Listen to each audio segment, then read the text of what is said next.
Okay, so one of the things that I really, after speaking to a couple people yesterday and watching, I got to shadow Aiden's demo last night.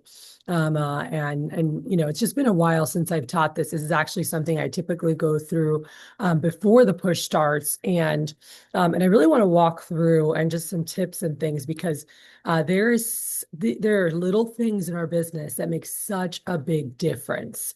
It's nothing ever like super crazy major, but it's just little things that make a big difference. And so I have a document very similar to this that you guys can use if you watch one another. And that's what I was going to say this afternoon. If you can actually watch someone while you eat or just hang out in the afternoon and be able to take some notes, but looking at what each other are doing. And so the first thing, step one is obviously your rapport building stage. And so here, as you watch someone or you self-evaluate, you're like, a little bit about yourself, past, present, future, where you're going, what you have or are excited to gain from the company.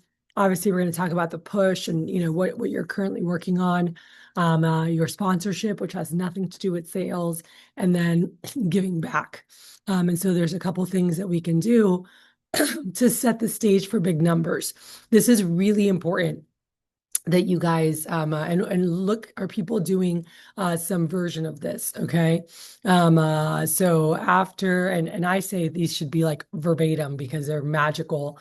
And I've taught this for 24 years since I learned it 25 summers ago, and it's made such a huge difference. And people have made it their own, but it's like after you share your sales goal, like really like look at me like, Miss Jones, if you just want to write me a check, for $15,000, that would be great. Then I'll definitely hit my goal, right? Like high five, or virtual high five. I'm like, just kidding, but we'll find something for you. And by the way, this stuff is way too expensive for you to buy just to be nice. I'm assuming you didn't put away 7 to 10 grand to redo your kitchen today. But I do want to show you why so many people invest in Cutco, like than anyone they might know or anyone that you know, right? And if you don't know anyone, use other people's examples until you have your own. And so when I started, I would talk about my friend Bo at the office. His family had had him for 25 years. My friend Peter Sheets, who actually won a scholarship with me, oh, wherever my book is, Peter. His mom had had him for 27 years, so I would share that with my customers. I'm like, yeah, I'm like my friend, one of my friends in my honors college, his mom has had him 27 years and they still use him every day. And they're like, wow. I'm like, yeah, this stuff is awesome. So like I said on the phone, you don't have to get anything, but keep a lookout. If you do see something you like for any weddings, birthdays, Father's Day, holiday, I'm like, you want to get ahead on. And I would say this now in our current demo with the when you show the July specials, right? So it's like right after your personal goal, you're like, hey, like I said on the phone, you don't have to get anything, but keep a lookout. And now I'm showing July specials, and then I'm showing the gifting page or right, like my little slide that has like the Cutco gifts. And I'm like, but keep a lookout, because if you do see something, and I talk about different things coming up, I'm like, people have been using the July well, like the Christmas and July specials to really get ahead on that stuff. And so we can get you the best deal today. Not only would you be getting a great product, but obviously really helps out towards my goal as well. Something that a lot of the top people say right now, we're in push, and these guys that are selling huge numbers, I remember being taught this during a push, being like, all right, Miss Susie, in the beginning, be like, let's make a deal. If you see nothing you like, you get nothing today. But if you see anything you like, you at least give me a chance to find out the best deal we could get for you today. Does that sound good? Right? And they'll say so. So they like have the customer's permission of like, you like that? All right, let's see what deal we can get. Right. And so it sets the stage for more sales, but also in a comfortable manner where your customer knows, like, if you don't see anything today, you don't buy anything today, right? But if you do see something that you like, then you'll at least let me find out the best deals that you can get, so we can, to see if you're able to swing that today. All right. Any questions on that? All right. So the second thing we go into is establishing credibility, right? So that's your second step of your sale. And so as you guys are going through the company information, like, does the customer really know or understand like that the company's credible, right? Like they've been around 75 plus year. Like this year's our 75th year anniversary, right? And then for you, did you plant seeds on why things are not cheap or they cost more or they're an investment in order to build up, so the customer knows why they cost more than the average knife. Guys, when I was new, I was super scared to say that. Like, I'm like, I don't want to scare them away, talking about how it costs more, how it's not cheap, I'm like, they're gonna like freak out. And my manager was like, they're gonna freak out at the end when you tell them the price and they weren't expecting it. So it's better from the beginning to let them know, like this costs more and why it costs more and going through there. And so so my manager taught me like different, places to put this. And so you don't want to be scared to say things like, Kinley, these are not cheap, or like, oh, this is an investment, oh, this costs more, but it's worth it. These words actually create higher price expectation. So these are a couple of places where you could say something, right? Like, and it doesn't have to be exactly this, but when you talk about like, oh, and Cutco like makes K-bar, for that, and you talk about like, we make the knives that protect our country. I'm like, so obviously it's a really high grade, so it's not going to be cheap, right? Like that's a thing you could say there. When you're like, made in the USA, and we talk about how like everything's guaranteed forever. I'm like, so obviously, Miss Bree, like it's definitely going to cost more, and they're like, oh yeah, if something's guaranteed forever, people know that, right? That's not a surprise. But you're just planting those seeds of expectation. When you cut the penny and they're like, whoa, I'm like, yeah, I'm like, as you can see, they're super high quality. So again, definitely not cheap, right? I remember Andy started like 6 months before I did selling Cutco, my best friend. And I remember him saying when he went through, he's like, Cathy, if you do a good job, by the time you're done with features and benefits, they're like, how much is this stuff? He's like, because I'm like planning so many seats for price, and he would joke around with the customers. He's like, oh, um, he's like, you don't worry, or he'd be like, oh, they're a lot. He's like, don't worry though, you can take out a second mortgage. He's like, no, I'm just kidding. He's like, just, sell one of your kids. And the customers were just kind of laugh. He's like, I'm just kidding with that too, and he would always be really playful, with the customers. And he's like, but still at the same time, like planning the expectations for the big prices, right? So. mm, then we get to step three. So everyone good there? But like you guys need to be doing this, and you also want to be watching, whoever you're watching, if you're shadowing a demo, like are they doing these things, right? And so, I watched a demo this past week, and there was none of that, right? And I was like, I said, you're not setting enough price expectancy, and so the client, is going to be in a little bit of price shock later. Versus we want the positive price shock where they're like, oh, it's less. Like I remember watching Peter do a demo, and he's like, he was building value really good, and when he told the customer, you're talking over $4,000, the customer goes, 4,000. And I was about to be like, don't worry, it's not. Because like I would always do that to my clients, which I didn't realize was a bad thing. Like let them swallow hard. Like let them be like, oof, I don't know, I wasn't planning on doing all that today, right? In their head. Like let them do that. And I didn't realize like that was a good thing to do, because just in a moment we're about to go, hey, actually, it's not that, it's not this, it's only this. And we're going to show them something that's like almost half the cost of what you're paying in retail, like at a store, right? So anyway, that's really important, to be building that up so that they're really expecting that bigger price. All right. So look at that. And if someone's doing it in Spanish, there are some words that are better than others. Really, one specific word that you want to avoid is the word caro, because caro is like the negative connotation of expensive, meaning like it's not worth it. And so like I didn't realize that. And I was like trying to tell customers like, oh, and they're like, oh, like I was like backwards, like bash, like I wasn't building value. I kept like hurting it. And I didn't realize that until someone told me. They're like, you want to say like they're costly, they're not cheap, like different set of words, in Spanish. The third, when you guys get to your third step, you're creating a problem, right?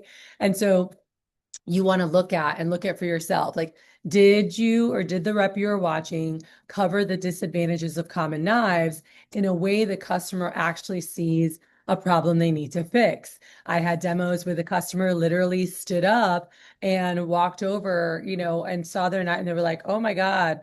I had two customers throw away knives, and a handful of customers was like, okay, well, we're gonna have to get something because they were like so grossed out with like their wood and like, oh my God. Like I told you guys before, or I don't know if you guys all know this, but like I had a customer, one of the ones that was like gonna throw it away. She dropped her knife and the wood broke and there were gnats, like little like maggots, like all hopping around inside from like all the back. Like I almost threw up in their kitchen when I saw that. And I was like, oh, right. And I remember telling my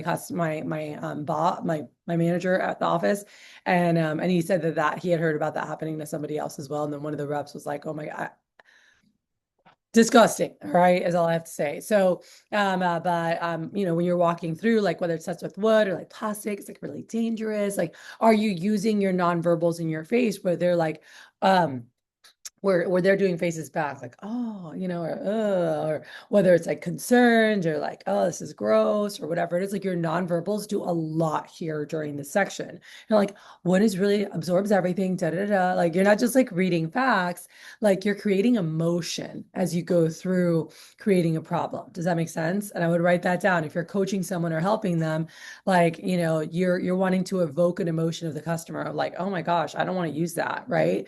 And so really, that's how, like, when I say, did you cover the disadvantages in a way that customer sees a problem they need to fix? Like, does that really translate over? Also, during that section, you're setting the stage for selling sets. Okay. And it's already embedded in there. But I remember even when Josh started, he was like, it just seemed redundant, right? And because he wasn't selling many sets, he sold a lot of pieces and custom deals. And this was one of the things where he was like, oh, yeah, and I'm like, well, something's going to be redundant. You're either going to say knives with wood, knives with plastic, knives with this, knives with that. You're going to say knives a lot, right? Or you're going to say sets or sets of knives, right? So I'm like, oh, sets with wood, they're really gross. Like they absorb this and this and that. And so we're just replacing the word knives with sets so that they're thinking more about sets as you're going through, right? And so sets with wood are disgusting, da, da, da, and then sets with plastic. And so just use the word sets instead of knives. This was one shift I made for a young man called Artie Bartholomew, named called. One of my top reps in my branch office, Artie, always just sold pieces, but like a lot of them. Like his average order was like $500. This was 24 years ago. Okay. And I was so confused because I'd never seen someone that have that high of average order who just sold pieces. And I skills checked him and I watched him do this part of the demo and it was all knives with this, knives with that. And I said, that's why you sell a lot of knives. You do a great job. But I said, honestly, you just need to do one thing. I was like, talk about sets more throughout your demo. I was like, say it here. There's other place, like when you transition from tool to tool is another place. I was like, but they need to hear the word sets. And I said, that's it. That's your one tip. I said, here's where to do it on jug knives. Here's where to do it here. And literally his next 5 sales were all sets. Like he sold a gourmet set, he sold a galley set, sold a homemaker set, sold an all knife set. And I was like, He's like, oh, where before he's like, nobody wants a set. They just want to buy. I'm like, no, you are not setting it up where they're thinking about a set. And I was like, that's a difference, right? And then, do you guys always do this where if someone does have good knives, like acknowledge it and say, Miss Jones, you have great like German or Japanese knives. Those are top of the line in stores. Biggest issues we've seen through the years with Wusthof owners is that they just have to be sharpened every time they're used, and eventually you will replace them. And they're like, oh, okay, then we go to step 4. So step 4 in your sales presentation is that we need to build value for the solution, right? And so this right here, like there's just little phrases, like little times you guys can add, like for instance, like, oh, there's 5 features that make Cutco the best. By the way, I'm a big believer, like since they made this interactive demo, and I forgot to submit because they've made all the changes that I told them because I'm one of the people that have helped shape and mold our demo. is that the video should have been the first thing. And I still show it first on the features and benefits. Like when you get to that, you know how in the manual you go through the first four features and then show the video? No, I'm gonna hopefully get that changed this fall. But that should be the start. Like you should transition from junk knives and you're like, hey, so there's five features that make Cutco the best.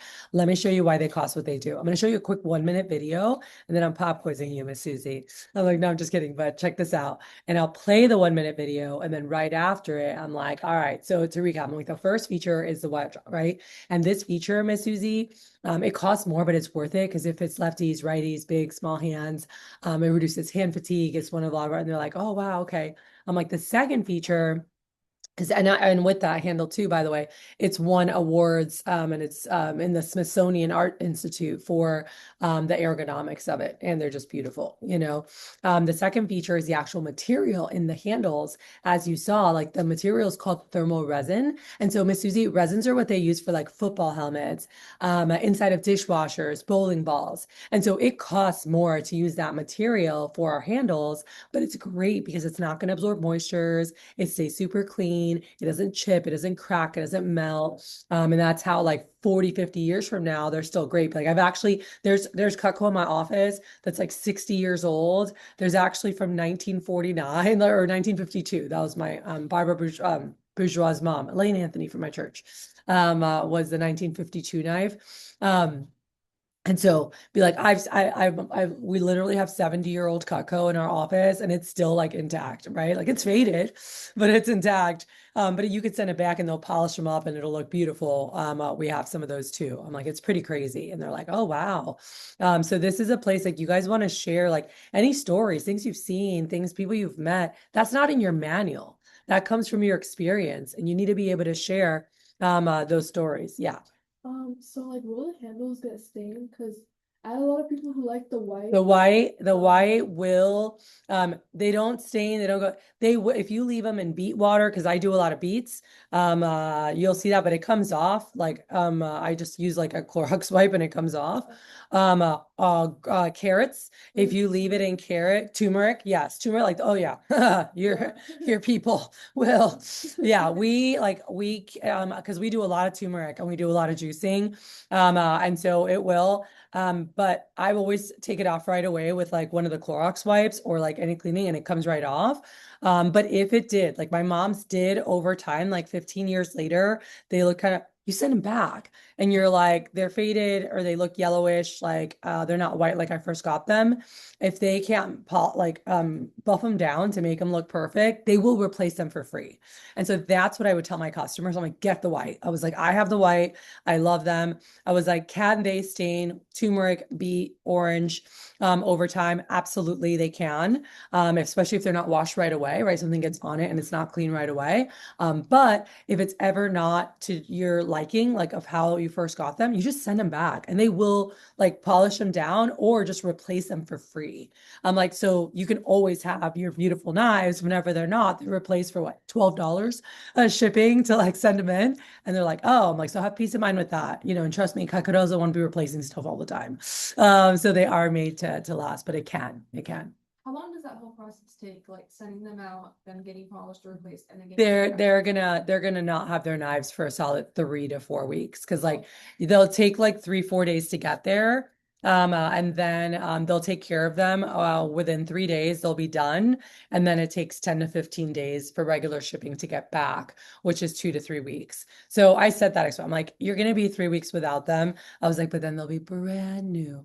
You know, so some people do it in batches. That's what my dad did. Like he'd send a batch, part of his knives, and then keep the others, and then he would do the other batch, or they can just send them all in, you know. So but anyway, so this is when you guys go through, I would recommend doing that of like when you go from the creating a problem and you switch over from the junk knives to the guarantee to the features and benefits to be like, hey, so there's five features that make Cutco the best. Like, let me show you, like, let me tell you, or let me show you why they cost what they do. I'm going to show you a quick 1 minute video and then we'll recap it. But you guys see, as you're recapping it, like it's not necessarily, it doesn't have to be word for word of what you guys are saying there. But like making sure they understand. I'm like, yeah. And then so then the next feature was the actual construction. So you know how the video talked about how like the blade goes all the way through. I was like, so it's really balanced. Like it costs more money to have steel go all the way through. You're using a lot more steel, and this is like the highest quality of steel. But it's not going to loosen. It's not going to like, it's not going to snap or break when you're putting pressure. You know, they're perfectly balanced. And the rivets, those little guys are actually made of nickel silver alloy. And so just so you know, this alloy, it definitely, again, it's an investment to have that. It costs more to use that, but it's great because it doesn't move. It doesn't expand or contract. It's not going to get the gunk in there. They're not going to fall out. You know, again, 70-year-old knives at my office, like they're still perfectly intact. And so it's made to do that. So you're again, you're investing a little bit more money, but you have something that has top craftsmanship, top materials. You know, the steel was the other feature, the fourth feature, and that's a high carbon stainless steel. Miss Susie, do you know what they use that for? I'm like, it's a surgical steel. Like they literally use that for surgical instruments. All right. Let me pause. Do you guys see me talking? This is how I talk with my customers. All right. Yes, you have your manual and we give you guys that. So you have your basics when you're brand new and have no idea what to say. But as you hear stories and go through, like this should be way more conversational, you know, where you can share, like I'm telling them, like, yeah, that steel's a surgical steel. I'm like, they like doctors use it for surgical instruments. I'm like, so it costs more to use that steel. It's the highest grade that you can buy. But it's awesome. And we use it because you have the best of both worlds. Stay sharp and it stays clean. And they're like, oh, that makes sense. I'm like, and lastly, you have the actual edge. And I always love to show them. I know you guys don't have the big edge. Um, but this right here was one of my favorite things to show enlarged, right? So they could actually see how it works. But I'm like, this has our edges. It's 3 straight edges protected by the points. They actually cut forward, they cut backwards, and they cut down. And so these little points, what they do is like they act like little bouncers and they keep the edges off the board. And so over time, like these little guys will dull, but the inside is still cutting the same. That's why it lasts so long. And they're like, oh. And I'll like stand it on the table on the cutting board so they can see how like the cutting part is like not touching. And I'm like, you see that? They're like, I'm like, so this is something that we use like diamond crusted like machinery. When you guys go to the factory, you'll see it where they cut through it. Like it's an intense process and definitely costs more, but it's great because this knife will cut anything with a double D edge will cut the exact same way for at least 10, if not 15 plus years. And they're like, oh, wow. I'm like, and then the biggest thing is you got them forever. All right. And then I had some of my customer testimonials, but the biggest reason Cutco costs what it does, all right, is the guarantee. All right. And talking about that. And so now when we go to transition, and if you guys want to be closing more kitchens, and we'll go through that, I'm like, hey, Cutco makes everything for the kitchen. Your knife sets, your cookware, your flatware, kitchen and outdoor accessories, as well as military grade hunting and fishing knives. I'm going to start with the knife sets first, because that's usually people's first investment. And then I'll show you everything else real quick, because if you do see anything you might want for you or for gifts, there's great deals on bundles and packages. And the more you buy at once, the more you end up saving. All right. And so this is a phenomenal transitional phrase going into your block sets that lets them know we've got a ton of stuff. Like, let me show you this, and then I'll show you everything real quick. All right. Aiden, you did a fantastic job going through what I taught yesterday of like finished on the steak knives and then, you know, went right over and went through the gifts and accessories, you know, with the customer. And I do want to say when you guys were going through and continuing through the gifts and accessories, well, I'll give you guys a couple tips on that in a minute. So step 5 is now we need to create a specific need. This right here, when you're watching a new rep do this or any rep, you guys can watch each other. We all miss stuff. I mean, you're not going to have this down until you've done like 500 appointments, you know, like where you're like masterful. It's like the 10,000 hours, you know, of being a master. Like it's just through repetition, you get so much more comfortable with stuff. But, you know, making sure like when it comes to selling sets, like this next section, when you go into names and uses, all right, what is my objective as I go through the names and uses? What's my objective here? No, no, not objection. Sorry. What's my objective? The micro close them on every piece. They need to go, yep, I use that. Yep, I'll use that. Yep, I'll use that. Yep, I'll use that. My objective here is that they connect with each tool. Everyone got that? That's my objective here. Because if they don't, then you're going to hear that objection of, oh, that's too many pieces. I wouldn't use all that. All right. So my objective as I go through here is that they connect with each tool. All right. So my manager taught me this was the do you ever, so there's a couple phrases, and I don't know that these were it's something I teach in advanced training, but I know we've been doing things a little bit different this summer, so I'm not sure if this has even been taught. You guys tell me.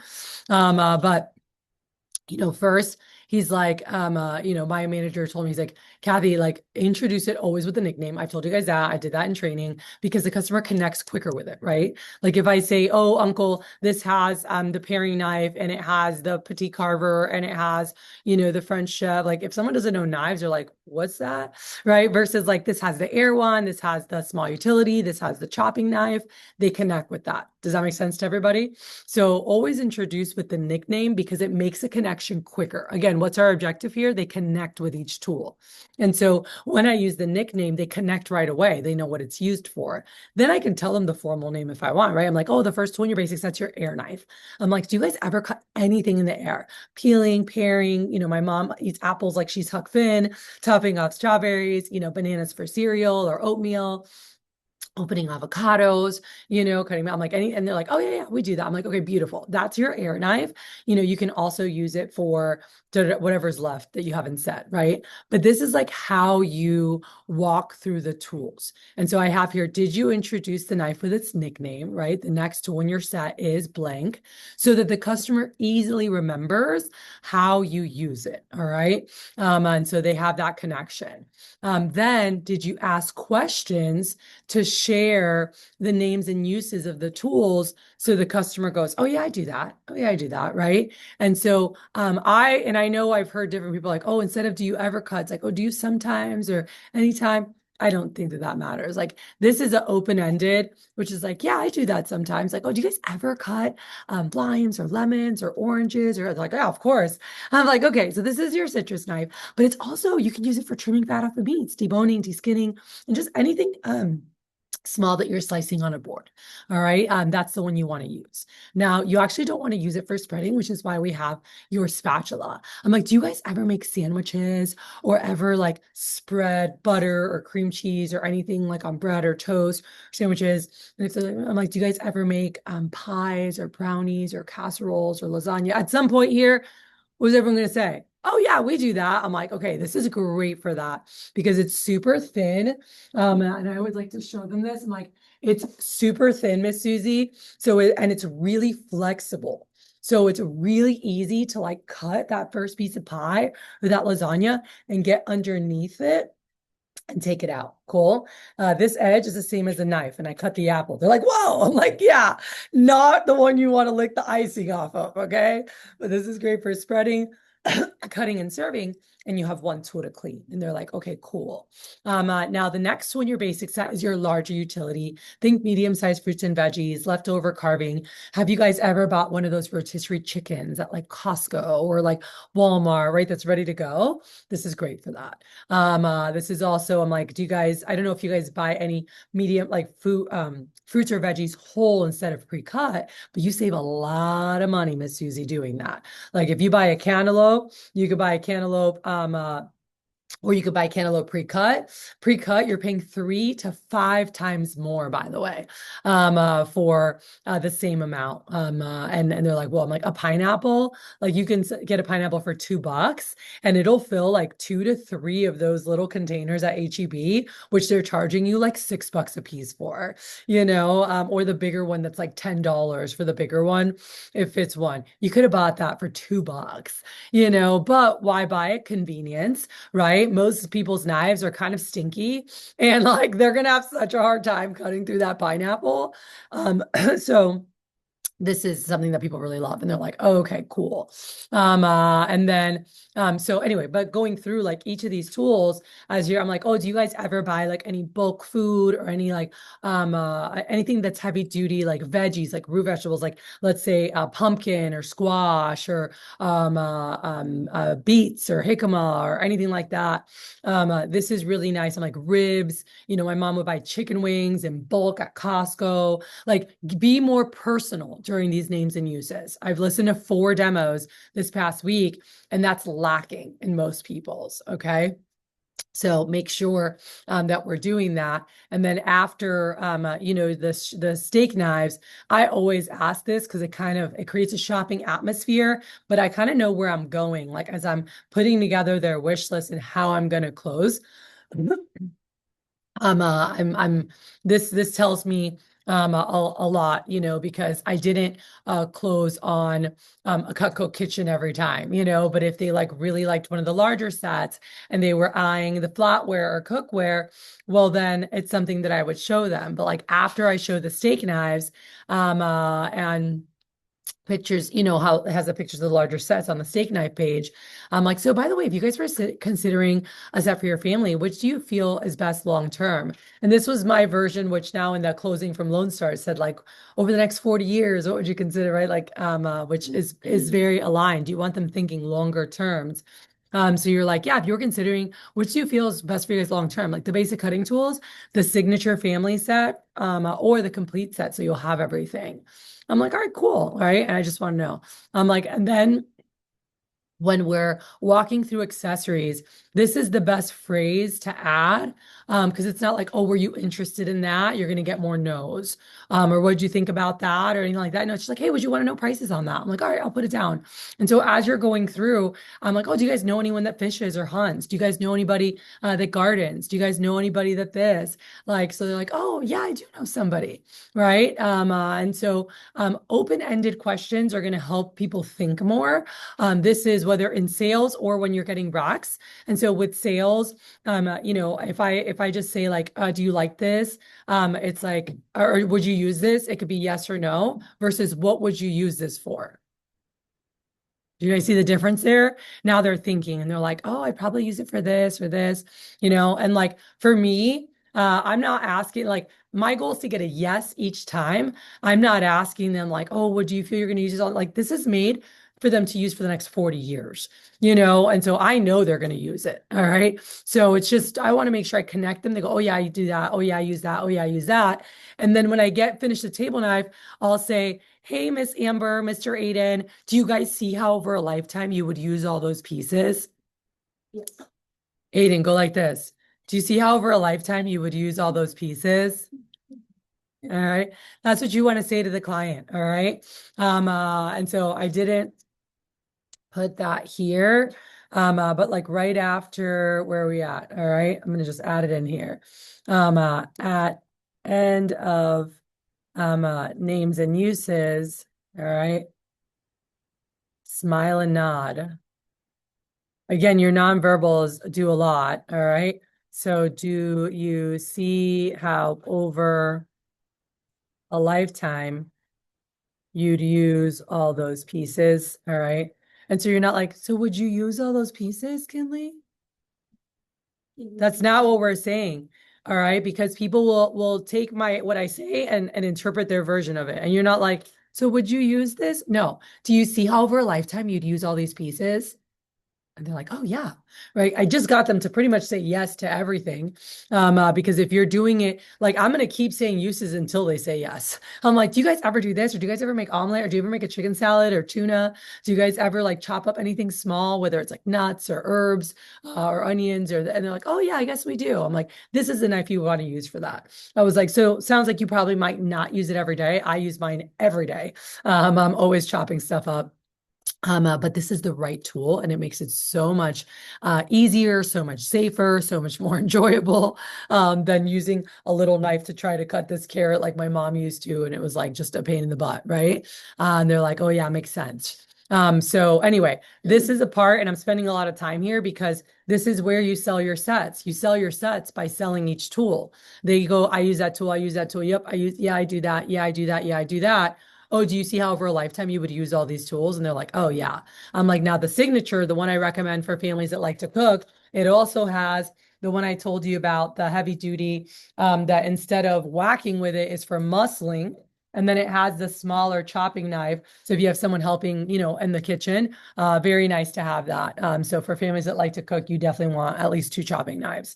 You've got the cheese knife, it's got the holes in it so it doesn't stick to the block. You get nice thin slices. And then I told you about the 10 steak knives or table knives. And then it also has the scissors in the block. So I highly recommend on that set. And then if you want to open this, always close this. Do not have the whole freaking thing open and say, and then the complete has the basic tools and the specialty. All right. If they want to see the knives, this is how you show the knives. If not, just show the block. All right. Then we finished there and I'm like, yeah. So that's when I'm like, so if you were considering a set for your family, which do you feel would be best for you guys long term? Just like the basic cutting tools, the signature family set for families that like to cook or entertain, or the complete set. So you guys would have everything, right? And then they'll let you know. And I'm like, beautiful. And then we go to price comparison, which I'm not going to do. We've done a lot of that. And then once we, ask for the order, the other thing is, one of the things I noticed in some of the demos that I watched, and I want to be really careful, was like, you guys are still talking about 5-month interest-free investment option. Okay. You're replacing that verbiage. Does everyone understand that? You're not saying that anymore. Like if you learned with me, it's the 100% refundable. It's our deposit program. Everyone say that. Deposit program.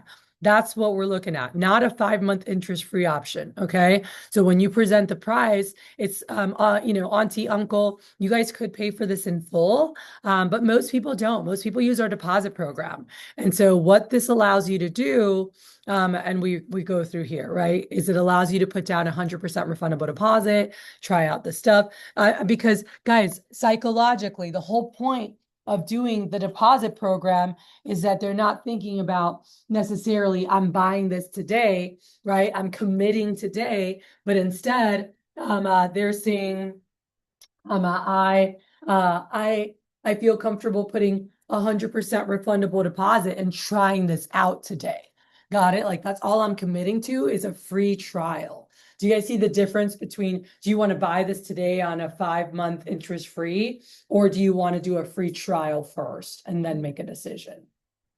So the psychology of that is going to get you more sales when it's like the free trial psychology, like the verbiage, right? The verbiage. And so that's where what I just shared with you guys, whenever you do the payments, all right, with the customer, and you introduce it, I would recommend for you guys to stop saying 5-month interest free, all right? What are you going to say? Like if they decide to keep it, anyone know the language for when you explain the 5-pay interest free? What do we call it?